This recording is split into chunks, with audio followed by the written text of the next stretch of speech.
everybody, to Illuminate, Navigate, Radiate. I'm your host, Brandon, and we're here with another journey segment today. I'm really excited for this one.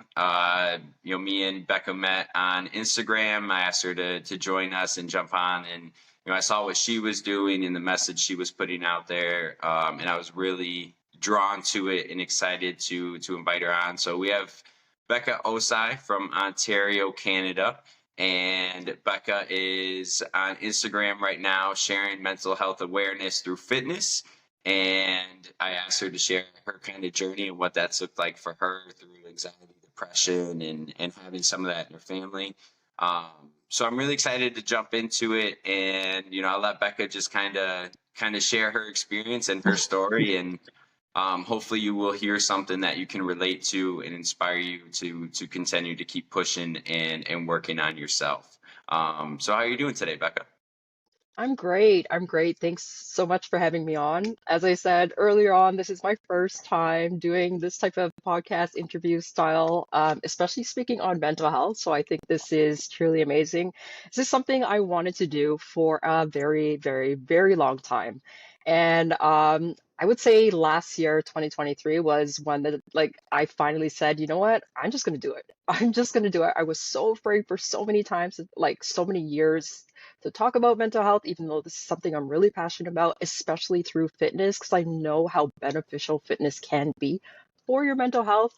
Physicians say it, so many people say it, and yeah, this is finally when I started taking it serious. So I'm Becca, as I was nicely introduced, and I am a personal trainer. I want, like, my ultimate goal is to help people specifically through physical training and diet, exercise to improve their mental health, especially those that are experiencing depression, whatever stage or severity it might be in.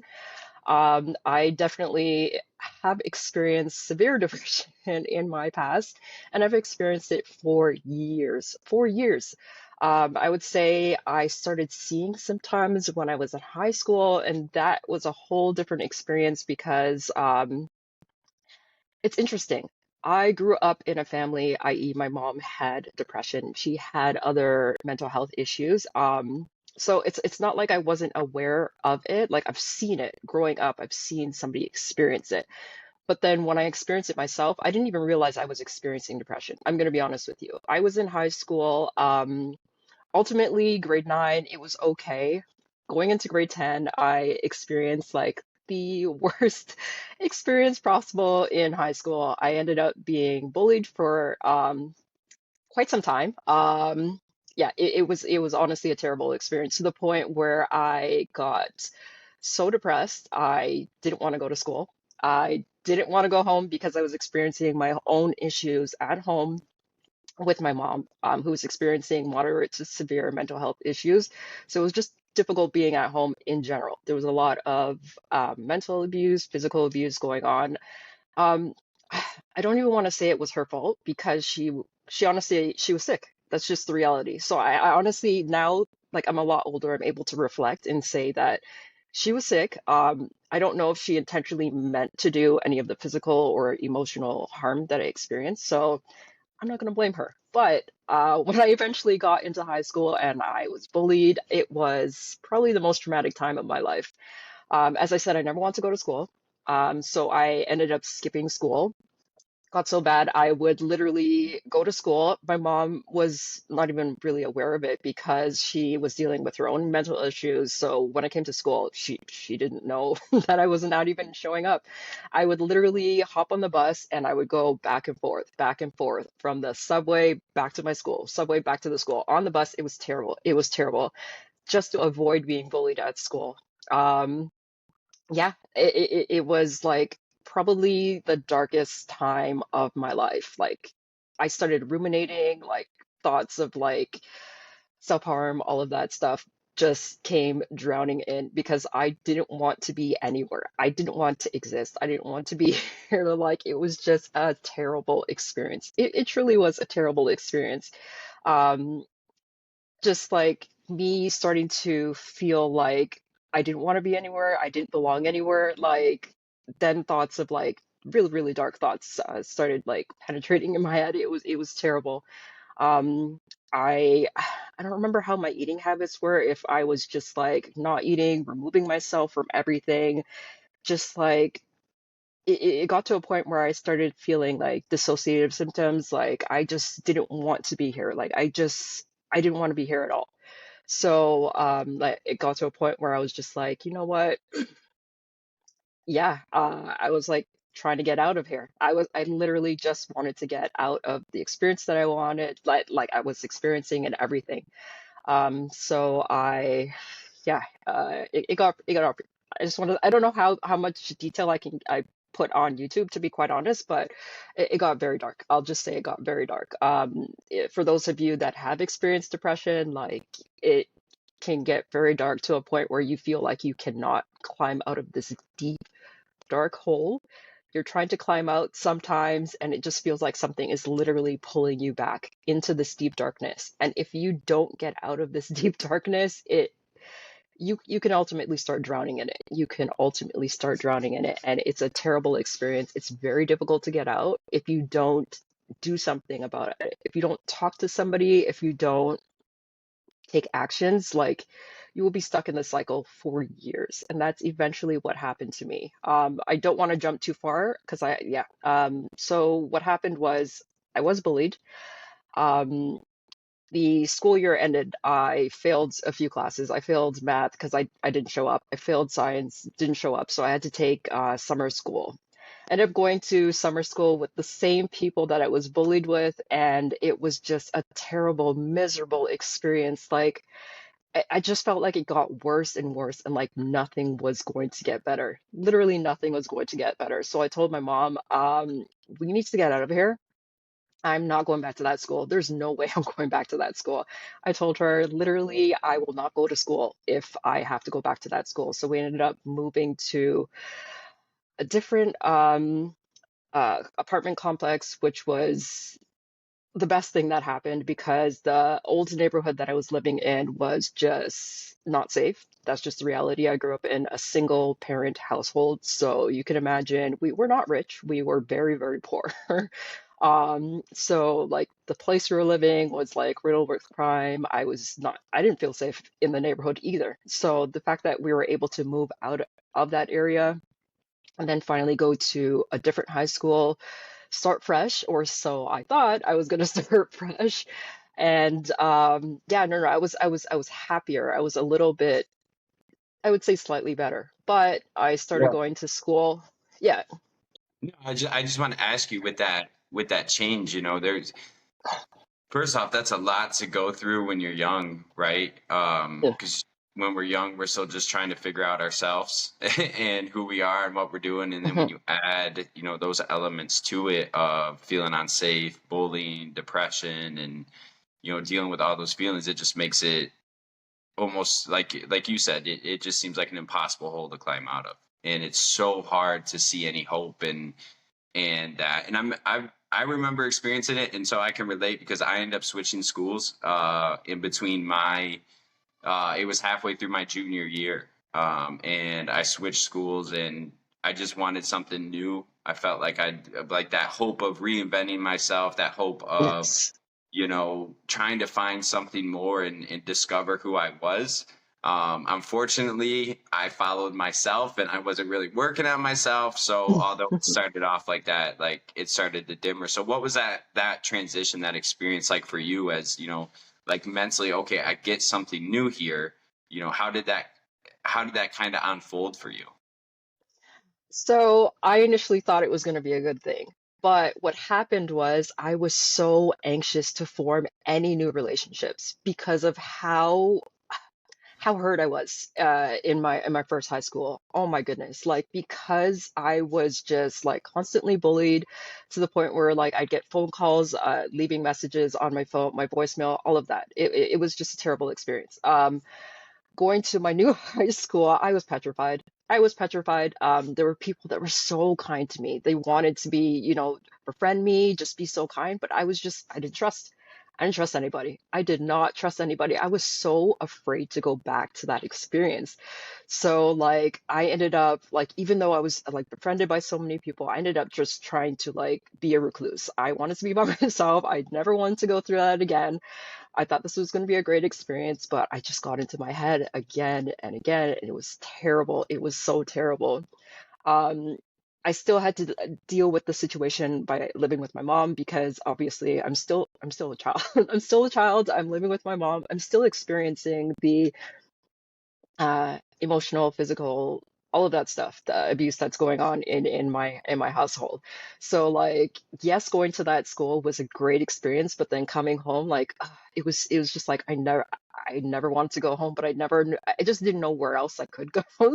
So I don't know. When Yeah, you it just were, got.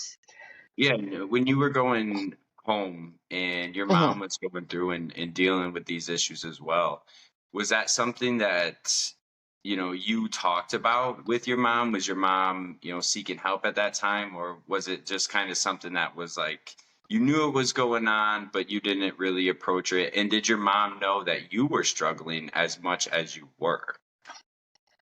Okay. So the thing with my mom is she is a very, very, very paranoid person. So the fact that you get like you try to offer her help, it's just she was so paranoid that she was afraid to get help. Like I don't know, it's very difficult to help somebody that is in that situation. Like I don't know if she's able to see like how severe her mental health issues are. I don't know. I have no idea to this day. I really don't know. But we tried to help her. Like it I didn't mention this part, but like when I was a child, I knew something was just off with my mom. There's something very, very off. So I felt like I had to like almost take over as a mom, like for my family, for myself, parent myself a little bit, parent like I had a younger brother at the time. And yeah, like when it came to like responsibilities, I felt like I had to do it because my mom was sometimes, honestly, she was incapable of doing certain things. She was incapable of doing certain things. So like I remember 15, like even though I was in high school, I was dealing with all these things, I was working. I was working to make sure that I had food, that my mom had food, that my brothers sometimes had food. He was working, he was doing his own thing, but at the same time, I felt like I had the responsibility. I don't know why. It's just this female like responsibility that I feel like I was like, okay, I need to be this mother.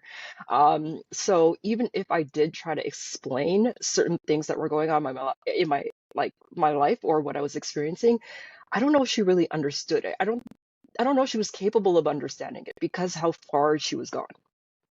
So it's like she was not somebody that I could really turn to for help because she needed her own help. Like it's very difficult to go to somebody that's that severe for help when they can't help themselves. So like I was trying to offer her help. I was trying to get her like counseling, things like that, but it would really never last, to be honest, because of her state. So it got to a point where I just gave up. I literally I gave up because like there's only so much I could do. And I was dealing with my own struggles at that point. So like there was really only so much I could do at that point. I was in a terrible position. Did Like you did yeah. you have anybody that you were able to talk to get out some of your feelings and thoughts? Yeah, and I know that makes it so difficult, especially like just everything you're talking about and explaining, and almost missing out on some of that childhood because you had to grow up and because you felt like you needed to be that mom, take care of your younger brother, work, and just make sure basic needs were met, right? Is what it sounds like. And so you didn't have much of any type of outlet that you were able to get some of those feelings out and get them out of your head, because I'm sure you know that when those feelings get stuck in our head, they just amplify and multiply, and they just keep turning and turning and turning. I think that was the worst. That was probably part of the reason I got so like in that situation. Like the first high school that I went to, I didn't have anybody to talk to. I didn't have family that I could talk to. I didn't feel like I had anybody. Second high school, I really could not tell anybody. Like I was just, yeah, it was just drowning in deep depression. And I do want to go back. I don't want to say like my childhood was like completely terrible because there were times where my mom, she honestly, she tried her best. She really tried her best. She tried to put me into programs like when it came to sports and things like that. But there were occasions, just the reality, there were occasions where she would just be that's another reason. That's another reason it's so hard for me to understand my whole childhood, everything that I experienced. Because there were some moments where she was, she was fine, she was great. But then there were other moments that it was just like she was such like in a terrible position that it would affect me, that she would like come at me for some of the things that she was experiencing. And it was just like I couldn't understand her. I really could not understand her. I didn't know if she was a good person or a terrible person or just sick. I had no idea at that point. And yeah. So I just wanted to reflect on that and not say that my childhood was like 100% bad because it wasn't. I just want to be like really honest with you. But to honestly, I didn't really have anybody. It's not to say that I didn't have my dad in my life as well. He was definitely there. He understood that my mom had severe difficulties and challenges, and that's one of the reasons they had to get separated. And I was happy with that. I was very happy with that. I wanted him to like have be okay on his like doing his own thing or whatever. Yeah, I wanted him to be safe. I wanted him to be okay. But to a degree, I was just like, I never had anybody. I never had anybody to speak to in high school. And as a child, I never had anybody to explain or express what I was going through. So I was alone. I was alone in my head. I was alone a lot of the time. And I guess I got so comfortable with that like especially when I got into university, it kind of was like that too, because I was so afraid to go back to that experience, that like terrible, terrible experience. So it's like any new relationship that came into my life, I was just like, I had to vet this person, make sure that, they weren't going to do the same thing that happened in high school. But yeah, scary Yeah, time. no, I think it's really interesting that you said you were so comfortable in it, right? And I always when I talk about, things that I've gone through, I always say I'm most comfortable in misery and pain and isolation and by myself and in my own head because that's where I spent, a good majority of my life. And I'm comfortable in that misery, and I try to, I know we kind of hit on it before, but forcing ourselves into uncomfortable things that we're not used to or that we're not like really good at to do something that can be really positive and good for us, and talk about mental health and do that. So I think that's really powerful, that it's hard for people to understand that like it's a comfort zone almost because we get so It used to it, is. it becomes such a big part of us. It is. Oh my goodness. It truly is. And that's one of the scariest things because you can stay in that position for years because you're so comfortable. It's so weird because, like, obviously, you don't want to feel sad all the time. You don't want to feel like, lonely all the time. But the thing is, you're so comfortable because it's the only thing that you've known for years for years. So it's so hard to break free from it if you don't start like putting yourself out there, talking to people, doing like taking care of your health, basic needs, things like that. You can get stuck there for years. You don't want that. 100%. You don't want that. It's something that it just seems so, if you haven't experienced it, it seems so odd, right? Like you just said, I don't want to be unhappy. I don't want to be, constantly doubting myself and constantly telling myself I'm not good enough. But then that's just what I'm comfortable with. I'm more comfortable. I'm uncomfortable sometimes saying like, hey, you're a good person, or hey, you're doing something good, or hey, you can actually accomplish something in your life. And that almost feels uncomfortable to me. So I think that's a really big thing that people can relate to, that is not always talked about, how it's just that comfort and misery as we go through our lives. So as you went into university and started to grow and continue through that, how did that continue to shape your early adult years? Um, uh, so once again, still living with my mom, still experiencing all of the emotional, all of the physical, all of that abuse. And then I go into university. I'm thinking this is going to be a great transitional period, and I'm still experiencing the same depressive thoughts. At this time, I will be open with you. Actually, let me go back. When I was 17, my brother started to notice some very, very odd behavior. I was so unhappy. I did not want to be here anymore. So I took it upon myself to try to not be here anymore. My brother definitely started to realize that something was going on. So he was like, "What is going on?" This is the first time he was like, "What is going on?" And I was like, I pretty much broke down. I was like, "Oh my goodness, I'm really struggling. Like, I'm really struggling. There's something going on." They didn't really know how intense the bullying was at my other school. They didn't know that I was even experiencing what I was experiencing. And that was the first time where he was like, "You know what? You need to get some help." So I ended up having to go to the hospital and I was diagnosed with depression there. Um, yeah, I had to stay there for about 8 days. It was probably, it was an eye-opening part of my life. I knew I never wanted to go back there. So I pretty much had to speak with a doctor one to one. I spoke to the doctor up until like I was in my early 20s, pretty much. She was a great doctor. I think she was truly amazing. Obviously, she was a psychiatrist, so her method of treatment is just medication. So I was on medication for a long time. The thing with medication is there's a lot of trial and error. So it's like, take this. If it doesn't work, I have another one for you. Take this. If it doesn't work, don't worry, I have another one for you. And you kind of feel like a little bit of a guinea pig at that time because you're going through all of these different side effects.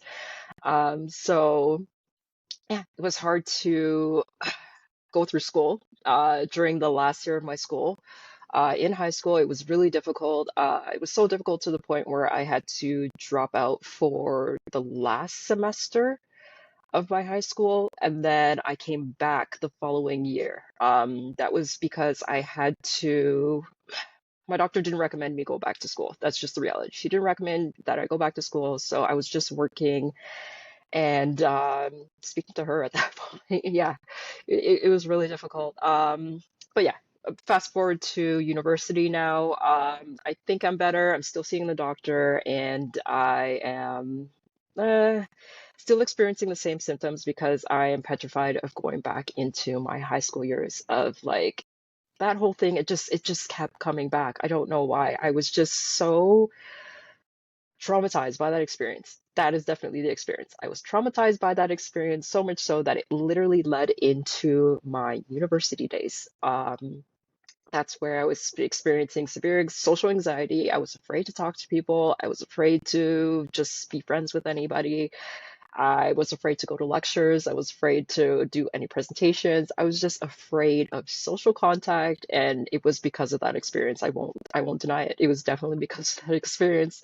Like I was so anxious to the point where I knew I had presentations for some of my programs and I was willing to forego that. I was like, I'm not doing it. I'm just not doing any of the presentations. So what I would do is I would make sure that all my assignments were like I had really high grades in the rest so that I would do well enough that I wouldn't have to worry about getting a zero in presentations. Like it was pretty bad. So I was dealing with anxiety, I was dealing with the depression at the same time that I was going to school. And yeah, it was an interesting experience. Like, I don't know why, but it just felt like I was having flashbacks from my high school days, and I just wanted to finish university as fast as possible. I was literally just going through the motions, doing the classes. The thing is, I wasn't even studying what I wanted to study. I was intending on going into social work for mental health. But yeah, speaking to my dad and other people, they were like, no, don't do that, do your economics, do these other courses. And it's like, obviously, you have to think about like finances and things like that. Although I enjoyed studying it, I regretted studying those programs. I'm just gonna be, yeah, I regretted it at the end of the day because I knew it wasn't something that I was gonna be passionate about, and I ended up graduating with a degree I didn't really care about. Yeah, ended up going into careers that I didn't care about until 2023. I'm doing a lot of fast forwarding, I'm sorry. No, I But think yeah. that's it really I think you really painted the picture of what that experience was like, and with that anxiety to go out and do certain things and connect with people or be in front of people and do a presentation. I was the same way. I would skip for like a week so that way they wouldn't have me come back and do the presentation. It was just like, oh, we're on to the next thing now. So Hmm. I was always like that growing up as well, and just that it would get so crippling sometimes, that depression and anxiety to where I couldn't do anything, and I ended up dropping out, going back, and dropping out, going back, and I did that multiple times in my life. Um, but I think that going and studying something just to be there and just to get that degree, I think really paints that picture of it just makes it harder, right? Because then you're not involved in what you are truly passionate about or what you want to be involved in. And when we're already in a depressive state and a state of anxiety, and then we don't have those passions or those things that actually bring us true happiness around us, I feel like that struggle can get harder and harder. It truly does. It truly does. Because you were literally denying yourself. And I, okay. At this point, you tell yourself that you have literally no choices, you're hopeless, you're all of these things. You don't realize how much power you have when you're in this state. There's powerlessness. That's just the reality. So in this state, I'm like, okay, well, my parents telling me to do all this direction, I guess I have to do it. I don't have the ability to make my own decisions. So literally, you are shutting yourself down to the point where you're just reducing yourself to this like zombie-like figure, like go in this direction, aimlessly, mindlessly do it, like walking through life. It's a terrible experience. It truly is a terrible experience. And it gets to the point where it affects your self-esteem, it affects your confidence level. You have next to no confidence level, next to no self-esteem, and then it's just like that just makes things 10 times worse. You feel like you have no agency in your own life. Like, yeah, It's you just put that into really good words. And as you were saying that, I'm thinking about how I felt in those moments. And for me, I felt exactly a lot of what you were just saying. And then I turned to drugs to hide those feelings and to cope with those feelings. I would use and use and use because I wanted to escape those feelings. Because if I didn't, then those self-harm thoughts or suicidal thoughts would come more intensely, and so the only way I felt like I could get through life is to get high and to get messed up, and exactly what you were just explaining. I felt like I had no agency in that. It was like, I needed that bottle, or I needed that bag, or I needed that drug or whatever, and that was my life. If I didn't have that, I didn't have anything else. And I thought you did a really good job there of kind of putting into words what that's like when you just feel like a zombie kind of going through the motions of life. And all right, well, I'm supposed to go here, so I'm gonna go here. I'm supposed to go there, so I'm gonna go there, and you just kind of zigzag mindlessly through what life tells you should be doing right now in your life. Exactly. Oh my goodness. Yes. Yes, yes. And that's exactly why people turn to drugs. That's why people turn to self-harm. Yeah, I think people understand this, but they don't really know until they've experienced it. That's just it's like you can look at a person and be like, "Oh, well, uh, you know, there's this addict," but it's like, do you know how that person got to that point? Do you know the struggles, the experiences that put them to that point? You should really be reflecting on that, honestly. Yeah, like, I don't know. You should really check your judgment. Check your judgment before you start saying And these things that's about, no, I'm like sorry. It just, yeah.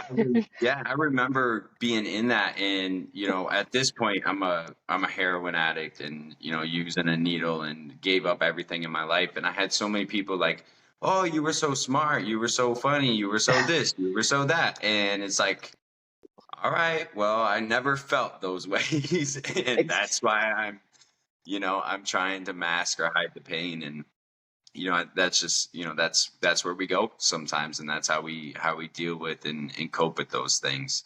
And it makes it difficult at times, right? it definitely does.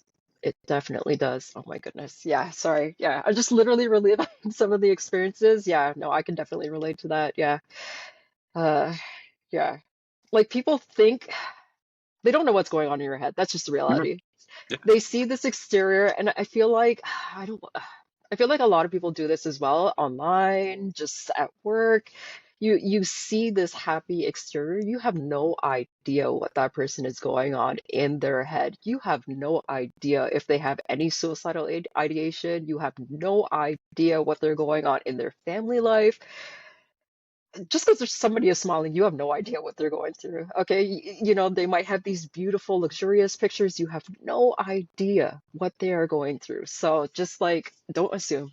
Don't assume, please. Yeah, and just I kind of want to ask you, as you were going through these phases, obviously I would think that would be some signs of success, right? Going through university, getting your degree, starting to, like, some people from the outside are probably viewing this like, wow, maybe you had some struggles in your early years, but look at you now and look how great you're Yep. doing. And you should be so happy and you should be so excited and you should be so this and so that.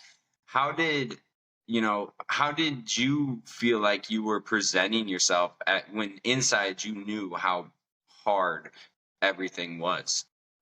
Oh my goodness. So like people in my family and my dad would brag about me going to university and things like that. So like I was always, oh my goodness, she's amazing. She's so smart for because I got into U of T, so this like I guess it was like the highest rating university in our country.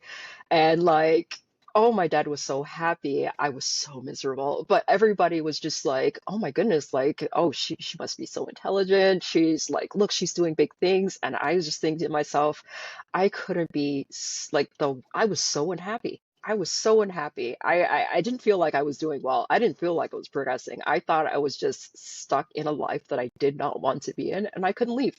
I literally could not leave. I felt like I could not leave. I mean, obviously, realistically, I know now that I could have left if I wanted to. I could have studied what I wanted to, but I felt like I had no agency to do that. I felt like I didn't have the ability to like live the life that I wanted to live. That's just the reality.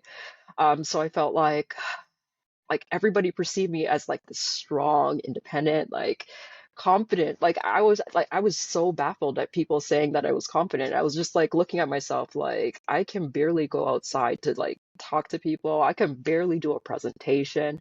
And you know what? That's one of the reasons I feel like people didn't really ask like how I was doing. Because like on the exterior or like how people were presenting me, it just seemed like I was just doing well when I was not.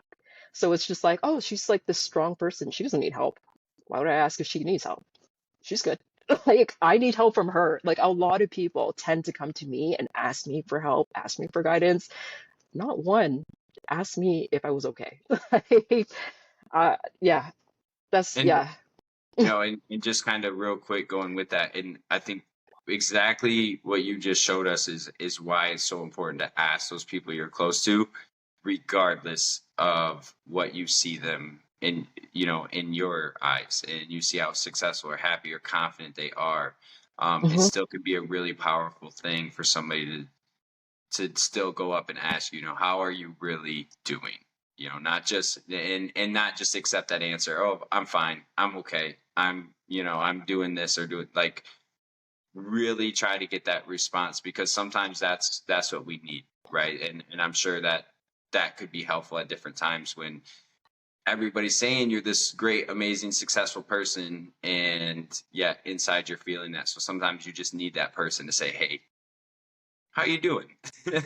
Exactly, exactly. And honestly, I feel like if I honestly truly had that, especially in high school, especially university, I feel like I would have probably on a different trajectory. Like, I probably just honestly needed somebody to ask, like, how are you doing? And actually genuinely care. Because, like, there's some people that try to just, like, I don't know, they don't really care. That's just the reality. They didn't really care. But I wanted just somebody to actually genuinely care about like how I was doing. That's it. That's it. Yeah. Yeah. And oh yeah, I remember whenever somebody would ask me that question, and I knew, like, oh, okay, it was just that nicety, right, of them just asking, oh, how you doing? I'm like, fine, okay. and then just went on with it. And there was no, Yeah, I was there like, was oh, no thought, even if I was visibly struggling at the time, and, it was just, it was obvious there was something going on. It was, people would just accept that answer and be like, okay, well, I don't need to go into what my actual problems are right now. And excuse me.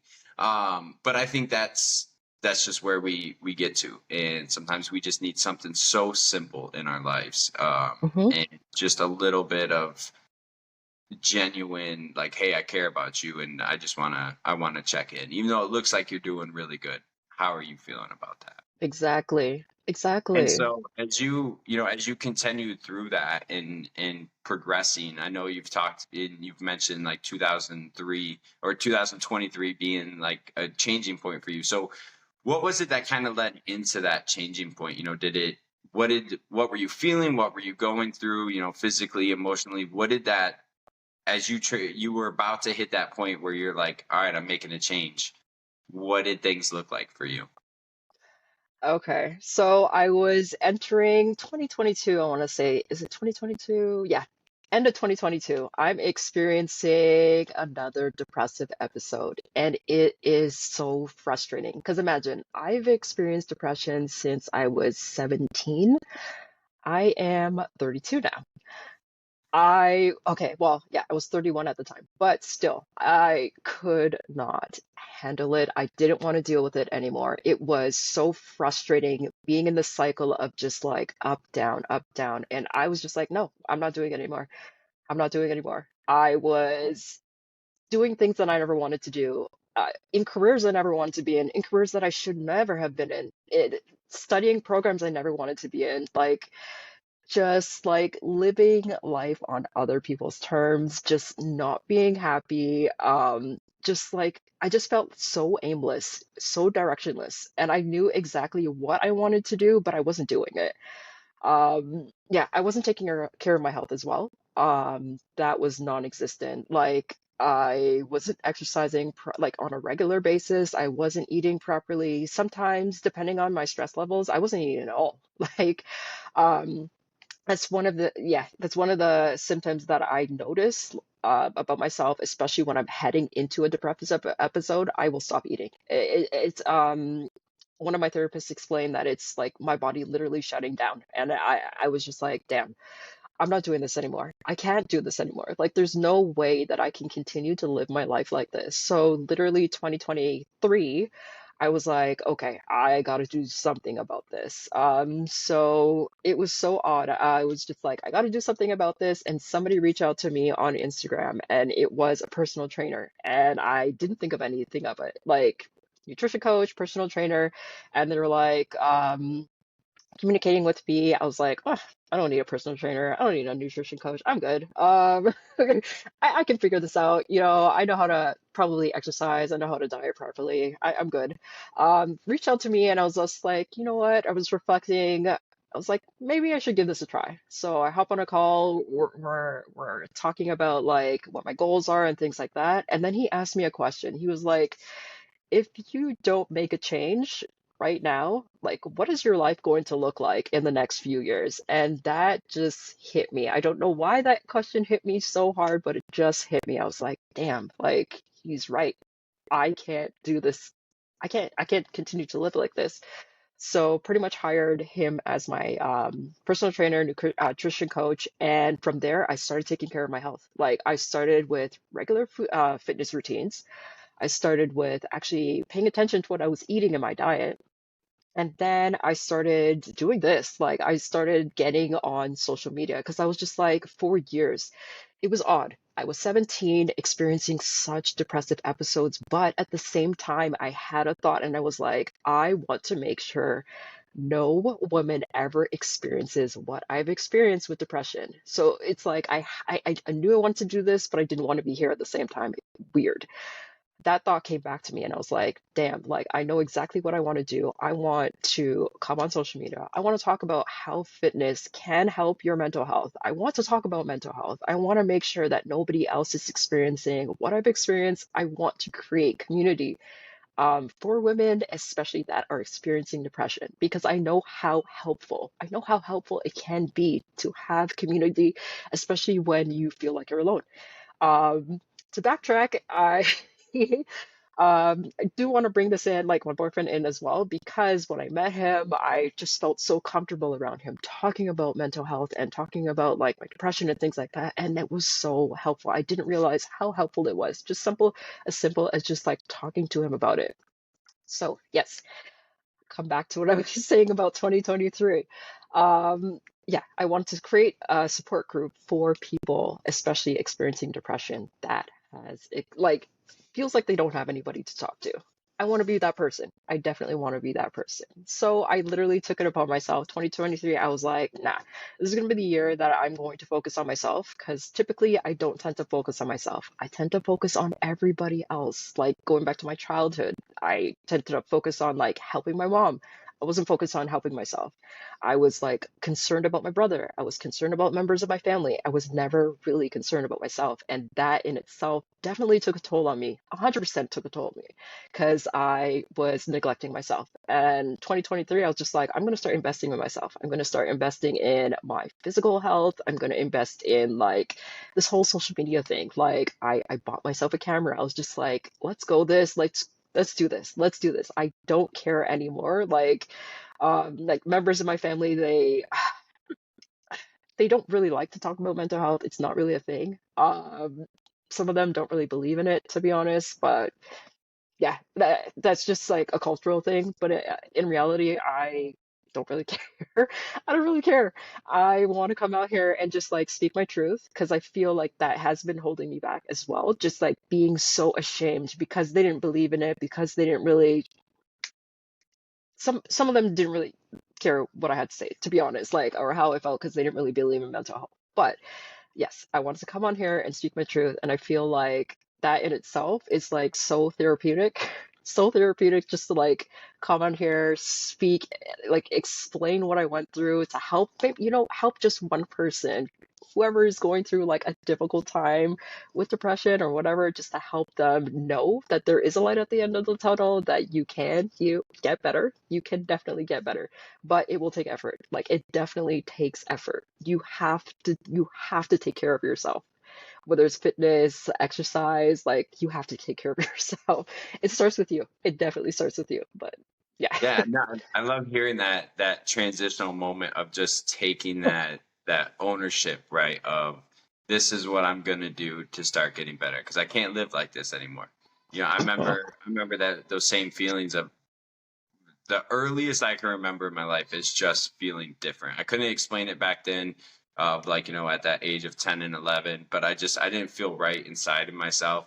And dealing with that for so long, and then just, watching my life fall apart on drugs and the choices I made and the decisions I made and watching just, like ending up at that spot. Like, how did I get here? Like, why? Like, there's got to be something I can do to actually be a happy person. I want to be that. I know it's uncomfortable for me, but I want to get there. I want to be that. And so when you kind of look at that and you start realizing can't do it on your own, right? Like I think that's a really big thing is you just hiring that person and having your boyfriend there to talk to and get some of those feelings out to. And I think once we realize, okay, yeah, I tried to get clean on my own many times or stop doing certain drugs, not all drugs, but certain ones at different points. And I realized I couldn't do it. So I finally went to rehab, and that was a big changing point for me. But then that recovery process can be tough as well. So how has, just that been? I know you said that 2023 was that big year for you, and so we're just entering or just got into 24 now. Has it been a smooth ride? Have you had some, little bumps and barriers in the way? How is that just that process early on right now? How has that looked for you and been for you? Yeah, it's never a linear journey. Like you're going to have like those moments where you're just like, oh my God, I feel like this again, or I'm starting to feel like this again. But it's that self-awareness, it's that self-awareness. You're like, okay, I know the symptoms that can lead me into that like downward path. What am I going to do about it? Like, what am I going to do about it now? Like, I feel like with the personal trainer, it's because I had that structure. The workouts, the paying attention to what I was eating, like it's so pivotal. It truly is, honestly. Because like when I would have those thoughts or anything, I would still just go and work out. Like it's just such a good release of like that like deep painful experiences, painful emotions, all of that. It's just so helpful, to do that every single day. So like I never went back to my old habits of like just like those depressive episodes of like me just like wanting to give up or just like I don't know, rest or like, not do anything about it. No, no, no. Now I'm very proactive. Like I'll get up, I'll do my workouts. I'll get up, I'll make sure that I'm eating right. I'll get up, I'll journal, I'll talk to somebody. Like there's so many different things that I can do now. I feel like there's so many different things in my like toolkit to help me, especially with coping, that's the thing. I never really had like a powerful coping mechanism or toolkit that I could just fall back on. It was just like my old habits is what I fell back on because that's the only thing that I knew is just to give up. I don't do that anymore. Like, especially when you exercise, I don't know, it's just so empowering, especially because I do strength training, I do the cardio. But when it's strength training, you're literally moving past your physical limits. Like mentally, you have to push back those mental limits as well to push past those physical limits. So just like I don't know. It's just I feel like it's transformative in that experience too. But yeah, definitely not a linear path. I have had moments where I was just like, you know what, I feel like I'm going back, but I pushed through. I pushed Yeah, through, I and yeah. love that you said you still have those moments, but it's how you handle them differently now, right? Mhm. It's you Mhm. have that self-awareness, you have those tools that work for you, whether that's getting up, hitting that workout, eating something right, talking to somebody, journaling. I think that is such a powerful thing to show people. Like even when things start getting better, you're gonna have bad days, and some of them are gonna be terrible days, and but you can still respond in a better way than what you did before. You don't have to sit there for days or weeks or months by yourself and deal with that one emotion. You don't have to turn to drugs. You don't have to turn to unhealthy eating habits, or just all these different things that we turn to, these negative things that we turn to in those moments. And so I think that's such a powerful takeaway right there. Is yes, you've struggled a little bit, you've had those thoughts, but it's the way you respond, it's the way you handle it, it's the way you're able to say, okay, this thought leads me there, so I got to take a little turn right now and do this right now and focus on this right now, so that way I can keep on the same path instead of veering way off as you go. So I love that you talked about that self-awareness aspect when we're going through those recovery moments. Yes, exactly. And the whole thing with recovery is once again, it's not linear. Like you're going to experience those difficult moments, but it is, as you said, how you handle it. And the thing is, those like positive habitual habits definitely will get better and get easier for you if you continue them. That's the whole thing, because then it becomes a habit. Like your negative like patterns or coping mechanisms that became habit because of like years of you doing the same thing. So of course it's going to be easy for you to go back and do those same things. So it's going to be a struggle for you to like change into these like positive habits that you're doing, but you have to continue to do them. That's the whole thing. It's just literally it's like taking a pill. You need to do it every single day for it to work. Like you can't just like stop taking it and expect for it to continue to work. It's just not that's just not how it works. So I don't know. I Yeah, don't no, that's a great analogy too, because yeah, I've been through those moments where it was like, okay, well, I made things good now, and now I'm gonna coast, and then things turn to shit again, and it's like, oh, okay, I forgot. I have to do this for the rest of my life. I Yes. can't stop. And I recently, just a couple months, went through that realization again of like, my depressive episodes started getting longer and it started getting worse, and it was like, oh, this is tiring that I have to do this every single day. But I know what my life looks like when I'm not progressing and I'm not moving forward. And I know what my life looks like when it does. And so I just got to get through another day. I got to get through it where it continues to get easier, right? Like you said, it becomes those habits where it's just like, it's routine. I know I'm going to wake up, I'm going to do this or I'm going to do that. I know if something goes wrong, this is how I can handle it. And this is where I need to push myself to handle it first. So that way I don't end up just completely falling on my face again and having to crawl my way back out. So I think that's, that's really powerful messaging there. And just, like I said, I kind of wanted you to talk about a little bit more about what you're doing right now. I know you've mentioned it a little on and off throughout our conversation, but I just wanted to give you a little more focus on explaining your thoughts and your perspective on what you're doing and what you want to bring and continue to bring to people, because I think it's wonderful. Yeah, so my ultimate goal is to help women specifically with depression. Okay. I want to help them through fitness, through diet and exercise, because I know how powerful it can truly be, especially for women experiencing depression. It's about having that structure, that routine, as you discussed earlier on. It's about like taking care of your body, because ultimately that's where you need to start. You need to start taking care of your body. You need to start taking care of your physical health, which will ultimately impact your mental health. You need to start being very, very aware of what you're eating. I was eating terribly, especially through university. I was like ordering my Domino's pizza. I was a big girl. I was a big girl. I had Domino's pizza. I had Popeyes. I had like yeah, it was a terrible diet. And then I went on the opposite end. Then I started not eating at all, especially when I left university. So it was like a huge like transition. Like you have to be so mindful of what you eat. And it's like there are studies literally out there saying how important diet and exercise is. And it's so interesting because like my doctors definitely told me diet and exercise. I was like, yeah, yeah, I'll do it. I'll do it. I was never consistent, never consistent. But it really is so important. Like, seriously, so many studies saying like diet and exercise is probably even more effective than like medication or like it really honestly depends on the person. Definitely, it depends on the person, but it truly can improve your mental health.